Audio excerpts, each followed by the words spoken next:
is only a transition to a different sphere of consciousness. Carol Ann is not like those she's with. She is a living presence in their spiritual earthbound plane.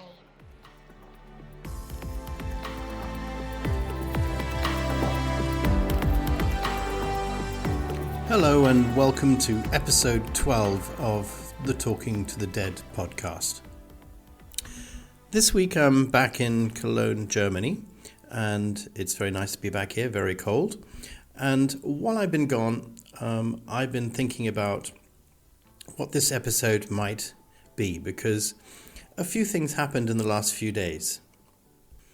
As regular listeners know, I have really no idea what's going to happen. It's a strange feeling. It's partly a feeling of imposter syndrome almost, because I can't believe the things that do happen, and I wondered, like anyone rational, whether this is true or not. However, so much has happened, and so much seems to be so true, and the feedback I get from my friends encourages me that things seem to be very useful. On Monday, I started getting impressions again that my spirit guide, Titan, would come through first and discuss a few things. I have a feeling it's going to be connected to the last episode in terms of reincarnation and the importance of having certain conscious entities that reincarnate as monarchs, for instance. And maybe that's also important for other spheres of public and political life on the planet, because if everybody wanted to come back and be a star or to be a famous person, it might cause a few complications. So for probably very good and sensible reasons, things such as monarchies and leaders in the world tend to be selected from a certain group of people, a certain consciousness that exists that represents these people, and they come back time and again, it would seem, from last week's episode, and perform the duties on this planet. Well, I obviously was thinking after the last podcast, what about reincarnation in general, or how does it all work? And suddenly, on Monday, Titan again came through at night and started explaining to me some things. So I'm going to just, through the magic of podcasts, disappear for a moment, but although it'll be 5 minutes for me, spirit time, it means it'll be a second for you. Okay, so I've got my spirit guide here.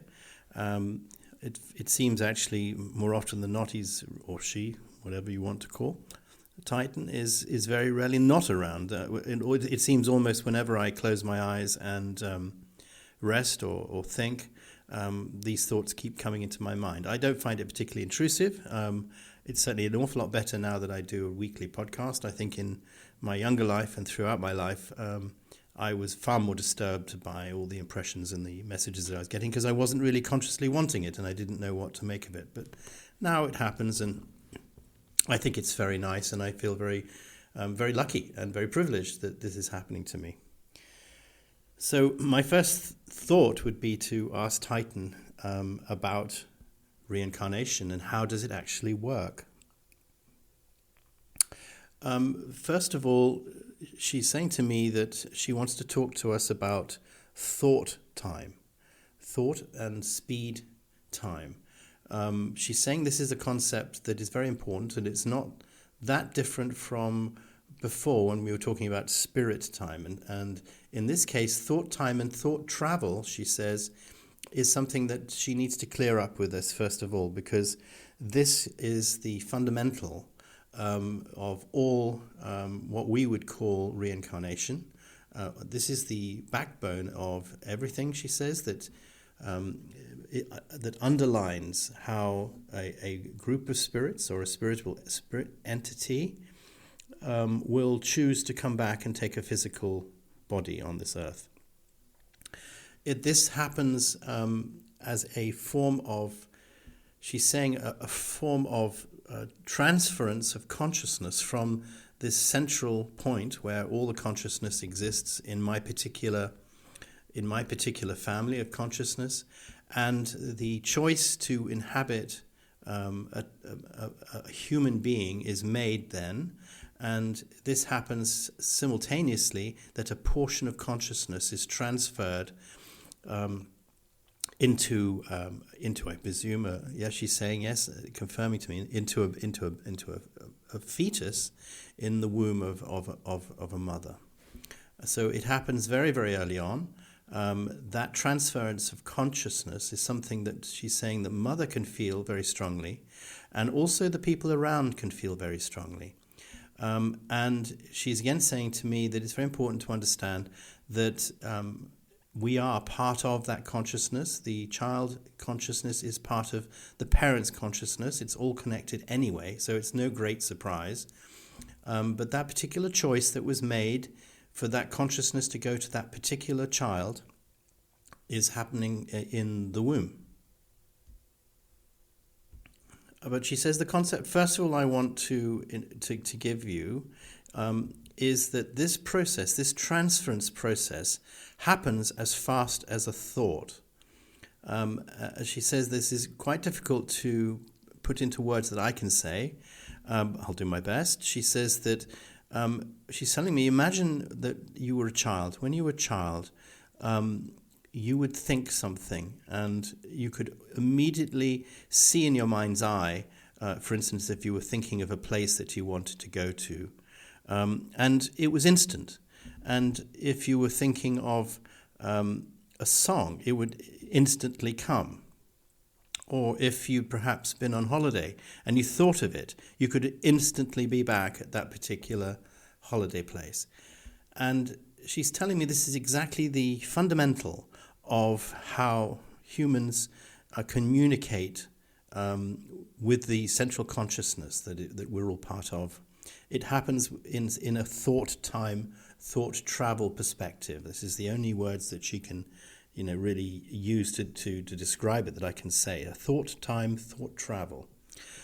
Everything happens at the speed of thought. She also wants to say there is no time, there is no distance. Everything is simultaneous and everything is immediate. And so if you want to, as a human, travel to somewhere in your mind, it's instantaneous. This is exactly the same case, she says, for the collective consciousness and its ability to inhabit the body of somebody and reincarnate as a human being. It's an instant process, as fast as a thought. And with that process, that thought that comes from consciousness, comes not only the consciousness from the central collective consciousness, but also with it everything else that particular entity, that particular consciousness has inhabited before. All the previous lives, in fact, she's saying to me, for this particular consciousness on the earth realm will come into that baby instantly at the speed of thought, and is always going to be there as long as that child is living. And of course, it gets passed back again, she says, to the consciousness at the point of death.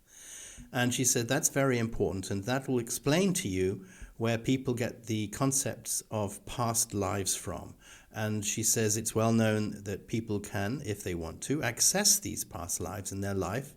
However, it's been deliberately designed that we don't do it as a matter of course, because it would interfere with the individualness of the person and the freedom for them to be able to express themselves as an individual personality for that particular life journey. And that has a positive effect in the fact that that person can concentrate on the things that he wishes to learn and the adventures he wishes to take. But it also has a negative effect because many of the things that have been learned in previous lives, which would probably aid and be some sort of emotional cushion to that person, are not immediately accessible. But they are accessible to the unconscious of your mind, but not to your conscious mind. They're accessible, she says, in your dreams, but also if you make a particular effort to meditate or use various other practices in order to get in touch with your previous existences. She's saying the purpose of doing that would be to gain in wisdom and information from people who have lived before you that are shaping your life now. Everything is she's saying is a continuous process. It's a building on process that is life after life in order to achieve a particular purpose that your central consciousness had in mind. So she's saying that if you take it that the child knows all the things that it has ever been, but doesn't really have access to that, it's very important to understand that's how the system works. In terms of the speed of thought, we can access all the consciousnesses if we wish to, but there's not a lot to be gained by it, except if it's going to help you in a situation that you need help, that could be perhaps life-threatening, or you're in a serious issue where you need some advice. That can then be confused by some people, she's saying, as being somehow your higher self. Now, she says there's no argument that you could call it a higher self if you like, but it's not the higher self per se. It's your consciousness from your root consciousness collective that you come from, and you're accessing that. But it's again, part of the system is to make sure you don't do too much of that, because it could become extremely confusing. And you really need to be trying to concentrate, she says, on your particular consciousness now, rather than constantly tapping into previous existences and somehow getting confused. But there is no reason why you shouldn't do it if you feel you need it or it's going to be of use to you. She's saying to me that we, at our present level of evolution on Earth, are only just beginning to understand. And obviously, she says a lot of people don't even accept, but those who do accept are beginning to understand. And religions, to a certain extent, have accepted it for years, is that we are, if you like, part of a higher force, and that all these impressions and everything that come through to us during our life are often coming from a higher place. So we may be in a certain circumstance, and some people may talk about intuition, people talk about gifts, I think we've had that before, abilities with music or abilities with technology or mathematics or whatever else. These are all previous existences that you've had that are applying themselves in some way to your present consciousness and helping, usually. She's now showing me something quite interesting. She's talking about spaceships and aliens. Now, she wants to briefly touch on that.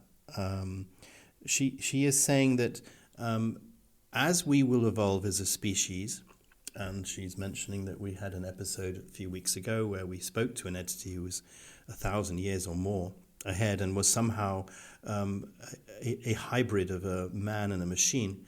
She's saying to me, actually, if you want, if we go further ahead than that, maybe 2,000 or 3,000 years ahead, he says that finally our civilization and our technology will fully master the ability to travel through thought. This traveling through thought is the fundamental of existence, but on our Earth level, it's something that we haven't yet been able to really do on a day-to-day basis or in a practical basis in order to use it for traveling. But she says that we're beginning to understand that Earth is in a constant state of being visited by thought forms from other planets and other solar systems, other galaxies. And we don't generally recognize it as that. She's saying that most people would probably, who believe in these things, would say that they are, she's saying little green men, would be aliens from another planet coming to visit us. She's saying that actually, you know what? She's saying that is not the truth. You're not being visited. We never have been visited by little green men. And that's quite interesting, so I'd rather like to know what that's all about. And she said to me, what it is other civilizations which are radically ahead of us. And it's very hard, again, she says, for her to be able to put this into words that I can understand, because it's a layer of technology and a layer of understanding that is so far ahead of ours. But in brief, she's saying what happens at these civilizational levels is that they've learned to master the ability to completely immerse their personalities into another body. And what they do is that they have created these artificial, almost biological bodies, which are merely like she's saying, like your body, like a human body, merely a vessel to carry the consciousness that is projected into you at birth. Well, these people have now managed to master. These species have managed to master the same process, and are able to transfer part of their consciousness into these biological bodies, which are empty without the control of their consciousness. And this consciousness then inhabits these artificial biological bodies, and they use those to travel through interdimensional space. Again, she's saying that these are not spaceships. Most of the things that we see are not what we would understand as spaceships. She's saying to travel through space, the infinite distances involved and the time involved way exceed the capacity for any physical body. And she said that you heard in a previous episode where the people in the future had learned a technology where they could go to a hub and they could then go into this multidimensional, almost like a wormhole, and go to different far reaches of the galaxies, if you like, for a trip.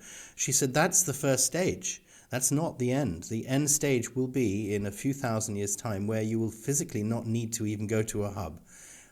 You will be able to project your personality into particular created biological entities, and these entities will then be able to use interdimensional technology to come to our planet or go to any planet they wish to go to, and they will tend to be here.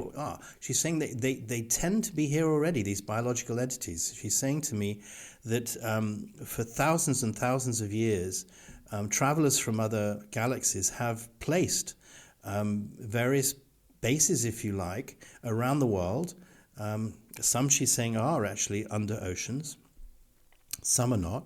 And they contain the biological entities ready for people from other galaxies to inhabit and to take over. That's quite interesting. So I'm quite interested then, if we've got visitors or we've got people who've been here forever who are able to master that fundamental technology of being able to transfer consciousness into a body.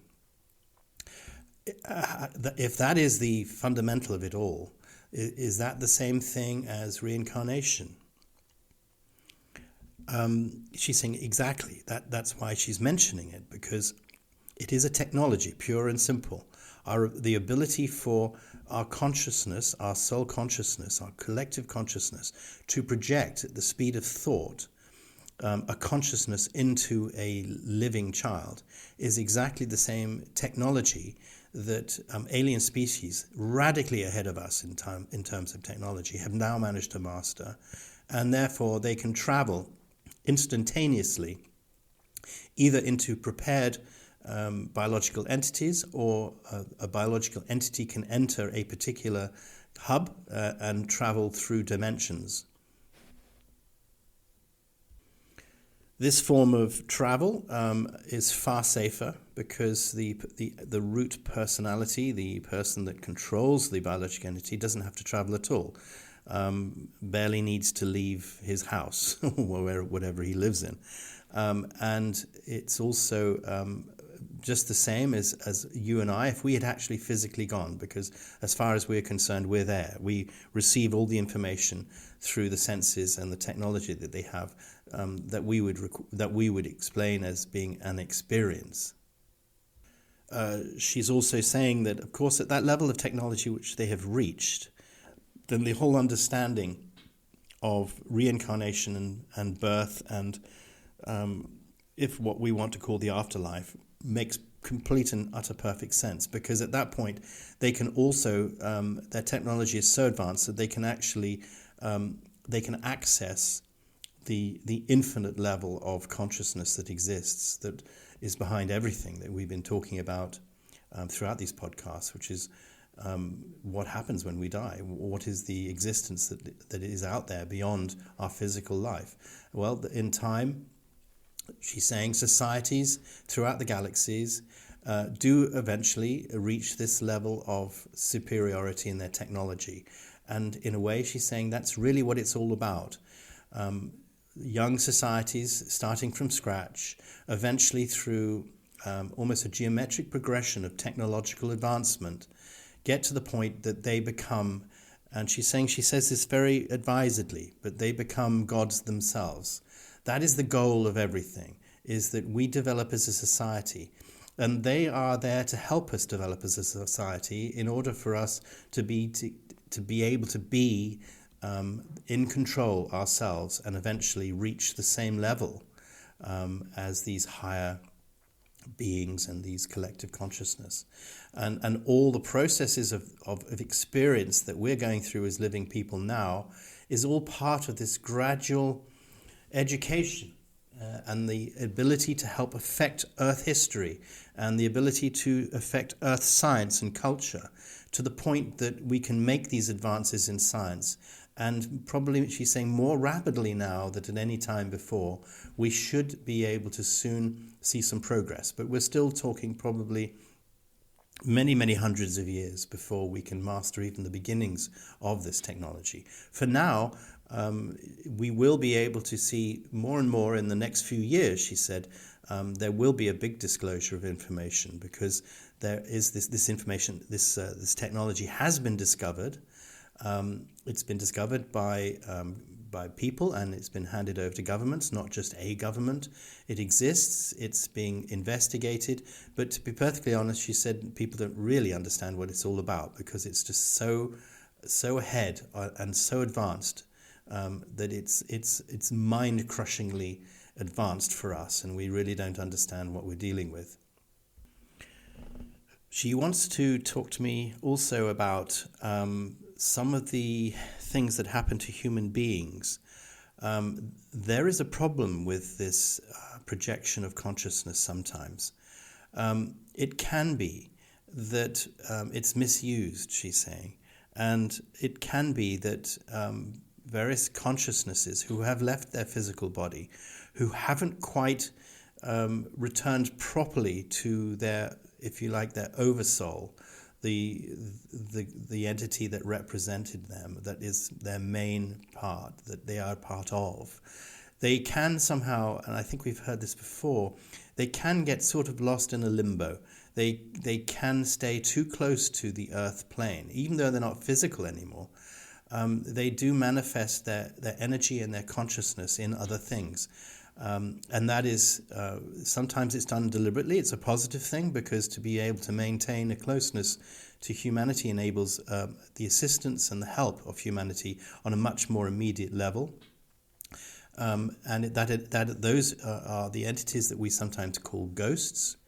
But it can be wrong, it can be negative, because everything has to have a negative as well as a positive, she says, that these entities will inhabit by mistake another human body, just as it had inhabited that human body at the point of birth.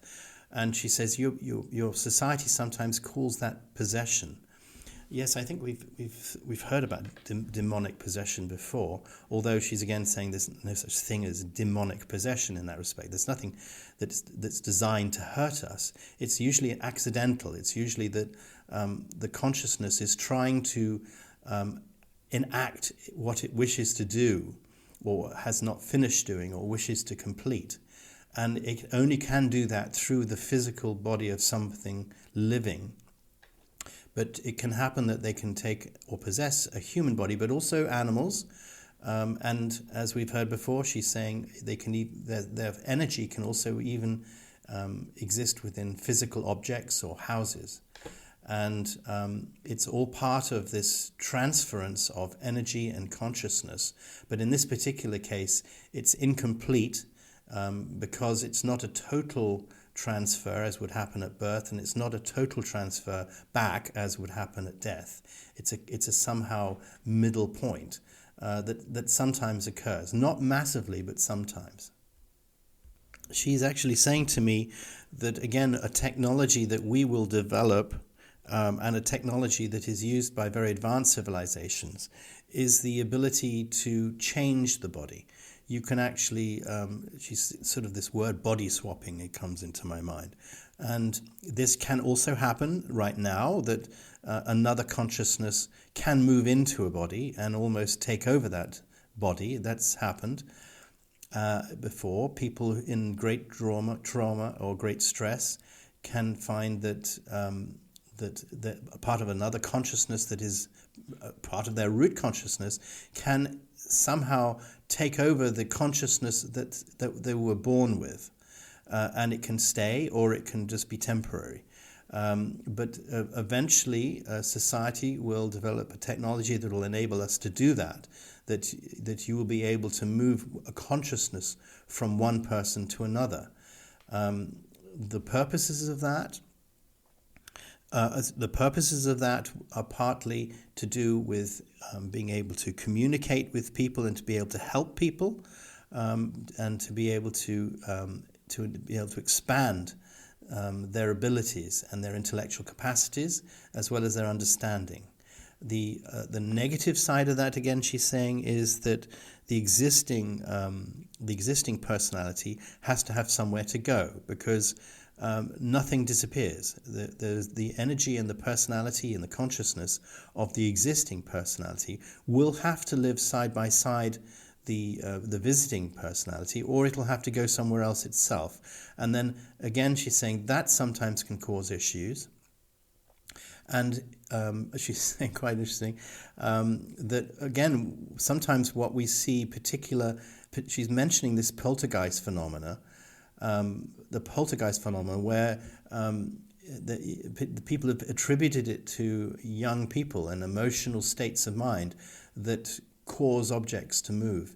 She's saying, well, what this really is that there is another personality that is moving into a receptive mind at a particular phase of a person's life, usually a very emotional phase of their life. Because that's why she says it often happens with teenagers going through puberty, but it can go through to people at any age. But when you've got another personality that's side by side, another energy presence that's side by side inside one human being, the drawback is that this creates huge amounts of energy presence, and this then can cause a physical change in the person, but also in objects around, and manifest itself in this sense that things can move, or things can happen, or you can hear sounds. And that is, if you like, what causes poltergeist phenomena. But she's saying that you probably will hear that it doesn't last for long, because eventually it rectifies itself, and this poltergeist phenomena falls away when that second consciousness either returns to the root consciousness or goes somewhere else. But she said that's probably quite interesting to you to hear the explanation for that. Yeah, she's saying to me that astral projection, which I've obviously heard a lot about in my life, and I think it's a very interesting phenomenon. She's saying that is a perfect example of thought speed and thought travel. If you can master that, it's a type of technology that you can do if you're extremely relaxed. Quite often I do it when I'm sleeping. If you can master it, then you can travel limitless distances instantaneously. And that, if you like, is how we can right now access that highly advanced ability to be able to travel limitlessly and to see things from other galaxies. But she's now saying to me that you're quite constrained with astral projection. You can go to certain places, but very often with thought travel, she's saying, you really have to have visited it already before you can actually go again. You have to be able to have a thought that you can manifest. But if you've never seen a location, you can't manifest that thought. So it is almost a little bit limited in what you can actually achieve. It is possible, and she says you can use the spirit guides, these travel guides we've mentioned before. If you can access them, then they have to help you find the location that you're looking for. But it's not really possible just to go and do astral projection, say, well, I want to wake up on a planet, millions of light years away. You can't do that because you need help unless you've been there before. But once you've been shown how to get there, then you can do it on your own. But human beings per se are not really able to do much because they've never been shown. And only a few have really learned how to use these travel guides. So, yeah, I'm very interested in finding out something more. So I'm going to ask Titan if she could explain a little bit more about the choices of reincarnation. Why would people make the choices, Titan, that they do? Why would someone, for instance, want to make a choice to reincarnate in a person that could end up, as a dying young, or having a terrible disease, or being murdered, or something like that? She's now showing me a dream that I had last week. Now it makes sense. I had this very vivid dream. It was quite shocking to me. And I saw, I think, 7 what appeared to be refugees who had somehow escaped on a boat or something. But the boat had sunk, I should think, and they were found on a beach. And they were all dead, having drowned and been washed up on a beach. And in that dream, a person very close to me was very determined to pick these people up and to take them to a place where they could be prepared properly as dead people and not just to be left on a beach. It was a sense of tremendous caring. Now, Titan is saying to me, the reason that I had this dream, this was an attempt to explain to me a bit about reincarnation. We all choose to be particular things for particular reasons. And as hard as it might be to accept that we might even choose to end up becoming a refugee that could tragically die and be washed up on a beach, there is tremendous power in that, not only in terms of the way that it will affect society's decisions how to treat people and how to deal with these terrible issues, but also that particular person may have made a conscious choice to not want to be on this planet for very long anyway. And this was a method that was perhaps used at the original planning stage to end and go back to the spirit consciousness. She wanted to show me this and she wanted to show that person who was close to me, who was doing something to somehow help these people, as her way of trying to communicate to me the importance of us as a society needing to develop to the point that we care more about people who are in dangerous situations. Yes, this is why people are being born to do difficult things or dangerous things, or who die young, or who die in wars or battles. There's a purpose to it all, but it's in order to raise our consciousness of this and to somehow change the human perception of who these people are and add more value to what they're doing, and trying to eliminate a little bit more and to love people more. It's a very fundamental process where we need to be accepting that we're not actually doing terribly well at the moment. She's saying to me she chose me with that particular dream, but she says it's not. These things are not just sent to me. Many people are deliberately given these messages, and they come as dreams, and they put people into positions where they experience the same shock or tragedy of seeing something that is relevant to them, that they can relate to. These things are designed and they are transferred to us from a greater consciousness in our sleep as part of a message, as part of a protocol, as part of a process in order to try to affect our physical actions. As much as she's saying that we transmit music or culture or art, we also transmit, she says, ways for human beings to change the way that they behave in order to develop them as part of this ongoing education and development that we're here for. Okay, so now I'm beginning to get some understanding as to the answers to my questions about why do we choose particular lives and particular experiences. Well, I'll just have to say this as it comes. She's saying, look, there is, it's extremely busy where she is, she said. People would have this impression that there's some sort of easy process, but it's a very complicated process.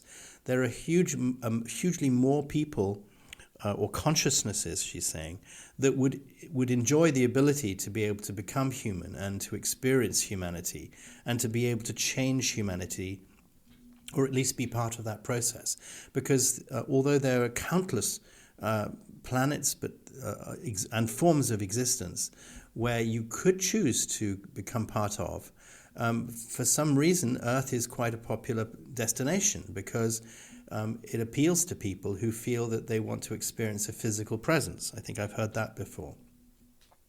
But more importantly than that, if you are in a situation where you wish to, she's saying not everyone does wish to, not everyone wishes to manifest as a human being. In fact, she says there are a lot of people who, in terms of our understanding of time, could for thousands of years, in our understanding of time, do absolutely nothing. She's saying it's just darkness, complete darkness. So we have a choice if we wish to reincarnate, or we wish to do nothing, or we wish to live non-physical existences. But there is quite a demand, and there's a whole organization, and she says that she's actually shown me this before.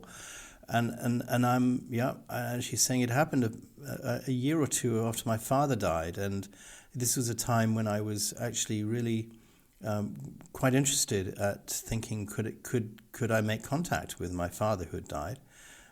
Before I understood everything that I'm beginning to understand now, I was trying to do this because my mother was very upset that she felt that he would actually show himself to her, because she's very psychic, and she was rather disturbed how she hadn't heard anything or seen anything from her dead husband. I had this visitation from my father in my sleep, and he showed me this massive hall, and I remember it being almost the size of a sort of a football stadium, and it was absolutely packed with people. And they were all sitting there and meeting people. And at that point, I met my father, who I didn't recognize immediately as my father, because, of course, he's not my father anymore. He's just part of a root consciousness, and he took on a particular form for my benefit because he thought he would make it easier for me to be able to recognize him and also to be more comfortable in his presence. But he did explain to me then how the reason he didn't particularly, or his personality or his collective personality, didn't visit his ex-wife is the same as every other personality, is that, and this was always quite worrying, because you think people who are spiritual mediums can say, look, here is your mother, here is your father, they've come to give you this message, or your dead brother and all of that. But the reality is it's just not that, because, of course, as we've heard before, your dead father and your dead brother and your dead grandmother are dead. They physically died. What is left is this recording, or this almost the way it was described, a kind of a bot that represents that living personality and everything that living personality was, completely, with memories and everything else. But it's part of many personalities, an amalgam of personalities and energy, and not, strictly speaking, just one person anymore. But she's telling me this again, that memory is really been put back into my mind, because that will help us understand how the choices are made to reincarnate. People sit around, thousands upon thousands upon thousands of people are sitting there, or communicating with people and planning. And if you like, almost, she says, it's almost like a government building where people will go there and try to take their turn to reincarnate as a person or a spiritual entity, either on our planet or any number of other planets and realities. It's a freedom of choice. It's an adventure. It's part of being part of this huge cosmic process of enabling societies to develop and grow, which is the whole point of our existence here on Earth. And Titan is saying that for that reason, it's actually a very complicated system. It's not and as many people pass on as come in, it's not a like for like at all. Yes, human population, she says, is growing, and it does obviously therefore enable more entities to enter human bodies, but equally that is existing in other civilizations and other planets and other systems throughout the universe. So it's a particular difficulty sometimes for some people, because not everyone can get what they want. He says it's not possible for everyone to get exactly that life that they wanted to choose, and sometimes they make a compromise. But the life that they lead will be part of a great process that will enable them to learn and to develop, and for society to improve and to overcome some of its issues that prevent it from becoming a fully developed society. That ultimately, as she's saying to me, will lead to that status that we will have in a few thousand years, where we will almost become, I love that whole feeling, that we will almost become gods ourselves, which is apparently the real purpose of what we're all doing. Now, last week, I was really thrilled to be able to talk to the entity that part of its human presence had been Queen Elizabeth II, and I was quite astonished by some of the revelations that were given. And I have actually noticed just in the news that some of the things that she mentioned are starting to come true already. I'll be watching that very interestingly to see what happens with royal families and members of the royal family. But one of my friends, Isabel, mentioned to me that she would really be interested in the chance to talk to Princess Diana. Now, Princess Diana is not somebody who's been particularly obvious to me in my thoughts or been particularly available. But I thought just before I finish today, just for her, since she requested it, I will see if I can't ask if Princess Diana could come through. And through the magic of podcasts, I will pause this and concentrate. And if I get something, I'll be back. Well, this is not so easy, but I'm certainly getting some messages, and I can't be sure. And it does seem to be, from what I would know of Princess Diana, it does appear to be a very pleasant consciousness. She does seem to be speaking in a very gentle way, and she says, "Thank you, Philip." She said, "Thank you for thinking of me, and thank you for asking me to come." She says that obviously I do understand the basis of where she is now and the way that things have been. She cannot comment on anything that happened beyond her death. She can only comment on things as she felt at the moments before her death. And she would be very happy to explain a couple of things to me if I like. But as part of a root personality that she is now, she is able to discuss what she thinks of things. But she said, you've got to be careful. This is not coming from a person that you would identify as being a Princess Diana anymore. More the person that she was, mixed up with the root consciousness that she's part of. And I think we're becoming quite familiar with that concept. So Diana, if that is you talking through me, of course I understand that. But is there anything that you would like to say to us, or any message that you would want to pass on? She really is just going on about, I do see her children. She's talking about her children who are now obviously no longer children. She's wanting to show peace and harmony. She certainly wants a reconciliation with members of the family who are at the moment not reconciled. She said that would have made her very happy. She's very distressed at the state of the war in terms of the killing and the wars, the war in Russia. She's mentioning the terrible loss of life that exists in Israel. she says it wouldn't surprise you that she would be terribly conscious of all the cruelty that is existing to people at the moment, and how it has a tremendous effect on her, even now in her root personality, and it encourages her to again want to reincarnate, if you like, and to come and try and help society change.